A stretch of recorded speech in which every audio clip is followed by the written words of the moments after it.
ஸ்ரீமதே ராமானுஜாய நமஹ. நம்முடைய வைதிக தர்மத்துக்கு எது பிரமாணம் அப்படின்னு கேட்டா வேதமே பிரமாணம். இப்ப மிச்ச புஸ்தகங்கள்லாம் பிரமாணம் இல்லையா அப்படின்னு கேட்டா அப்ப அதுக்கு எல்லாரும் சொல்லக்கூடிய அதே பதில் தான். எந்தெந்த புத்தகங்கள்லாம் வேதத்தை பிரமாணமாக ஒத்துக்கிறதோ, வேதத்தினுடைய உயர்வை ஒத்துக்கிறதோ அந்தந்த புத்தகங்கள் பிரமாணம் அப்படின்னு எடுத்துக்கலாமான்னா அதுலயும் முழுமுதற் கடவுள் யாருன்னு இருக்கு. வேதேஸ்ட சர்வே அகமேவ வேத்யஹான் யார் சொல்றானோ அவனையும் முழுமுதற் கடவுளாக கொண்ட புத்தகங்களை நாம் இருக்கலாம், அதை நாம் படிக்கலாம், அதை நாம் ஒத்துக்கொள்ளலாம் அப்படின்னா அதுல சித்தாந்த வேதம். இவர்கள் வேதத்தில் காட்டிய முழுமுதற் கடவுள் இவர்தான் அப்படின்னு சொல்றார்கள், இவர்கள் வேதத்தை காட்டிய முழுமுதற் கடவுள் இவர்தான் அப்படின்னு சொல்லுகிறார்கள். அப்படிங்கிறதுக்குள்ள நான் இப்ப போகல.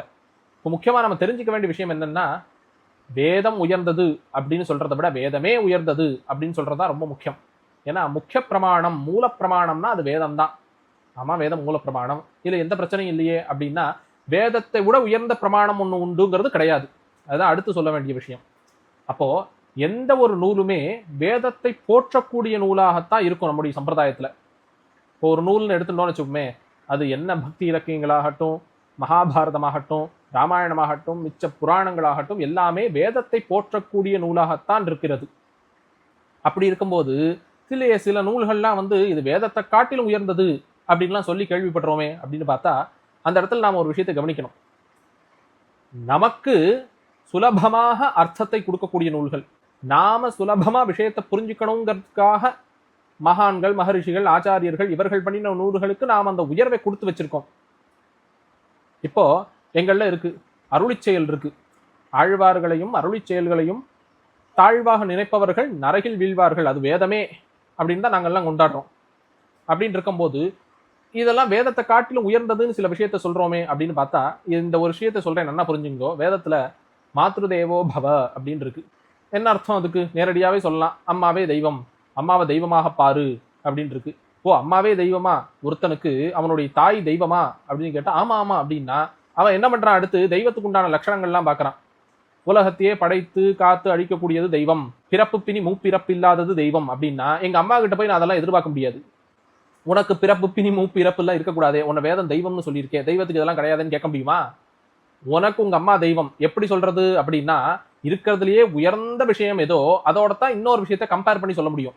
எட்டுக்கால் பூச்சியை கூட வசந்தவ உங்க அம்மா அப்பா, செவத்துல இருக்கிற பள்ளியை கூட உங்க அம்மா உனக்கு உயர்வுன்னு சொல்ல முடியுமா? முடியாது. இருக்கிறதுலயே உயர்ந்தது வேதம் தான். அபிசொறிந்த 1000 வேட்டலின் உந்தன் உயிர் சகத்துண்ணாமை நன்று அப்படின்னு வள்ளுவர் சொன்னா, வேள்வி செய்தல்ங்கிறது ரொம்ப உயர்ந்தது. எஜுர்வேதத்துடைய ஆரம்பம் சிரேஷ்டதமமான கர்மம்னு சொல்றது வேள்விய.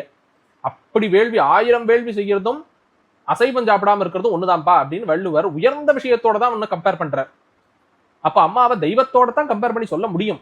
அப்படி இருக்கும்போது நீ உன்னுடைய அம்மாவுக்கு செய்ய வேண்டிய கடமைகள்னு மட்டும் இல்லாம எதை வேணாலும் உனக்கு கொடுக்கறதுக்கு சித்தமா இருக்கிற ஒருத்தன்ட்ட நீ எப்படி மரியாதை செலுத்துவியோ அந்த மரியாதையை உங்க அம்மாவுக்கும் செலுத்து அப்படின்னு சொல்றதுக்கு தான் இது வருது.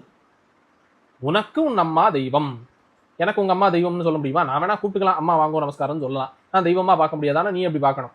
அப்படி இருக்கும்போது வேதம்ங்கிறது ரொம்ப உயர்வானதாகவும் புரிஞ்சுக்கிறதுக்கு ஆச்சாரியர்கள் எழுதின நூலோ இல்ல ஆச்சாரியர்கள் விளக்கக்கூடிய வண்ணம் ரொம்ப எளிமையாகவோ இருக்காது.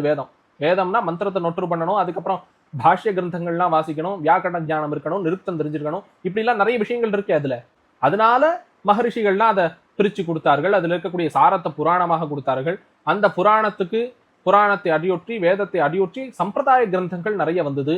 அப்படி இருக்கும்போது நமக்காக பாடுபட்டு உழைச்சவர்கள், இந்த பழம் ஜூஸ் கதை எல்லாரும் கேள்விப்பட்டிருப்பேன். பழம் இருக்குன்னா ஆச்சாரியர்கள்லாம் அதை உரிச்சு கொடுத்தார்கள். இல்ல உரிச்சு சொலையா கொடுத்தாலும் சாப்பிட முடியாதவர்களுக்கு ஜூஸா புழிஞ்சு கொடுத்தார்கள், சாரத்தை கொடுத்தார்கள், ரசத்தை கொடுத்தார்கள். இப்படிலாம் பாக்குறோம் இல்லையோ? இப்ப அம்மா இருக்கா, தளிகை பண்ணி போடுறா, இல்லம்மா எனக்கு முடியல அப்படின்னா தட்டுல போட்டு கொண்டு வந்து கொடுக்குறா, இல்ல அதுவும் முடியலன்னா ஊட்டி விட்டு கையையும் அதுலயே அலம்பிக்க சொல்லி வாயையும் தொடச்சு விட்டுட்டு போயிடுறா.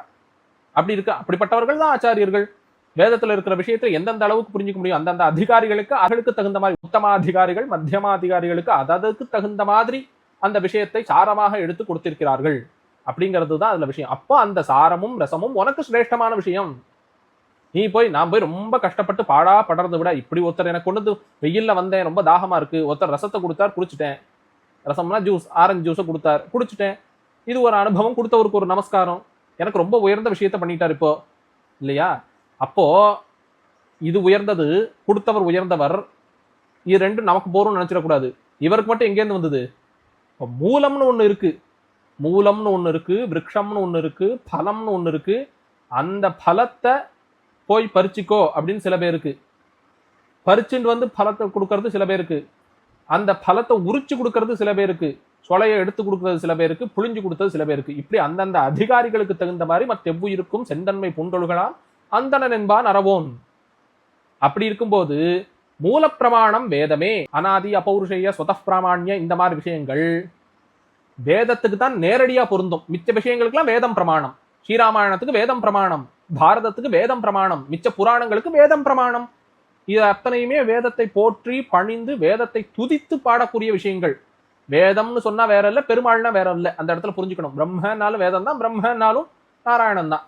அப்படி இருக்கும்போது வேதத்தை ஒத்துண்டு வேதத்தினுடைய கருத்தை சொல்ல வந்த நூல்கள் இவையெல்லாம் ரொம்ப உயர்வானது. அதற்கு நம்ம ஆச்சாரியர்கள் வியாக்கியானங்கள்லாம் கொடுத்து நமக்கு புரியிற வண்ணம் கையில் எடுத்து கொடுத்தார்கள். அது ரொம்ப ரொம்ப உயர்வானது. மூலம்ங்கிறது வேதம்ங்கிறத விட்டுறக்கூடாது. இல்ல வேதமெல்லாம் வேண்டாம், வேதம் இருந்துட்டு போட்டு அது ஒன்று விஷயம்தான். ஆனா வேதத்தை காட்டிலும் உயர்ந்தது அப்படிங்கிறது இதுதான்.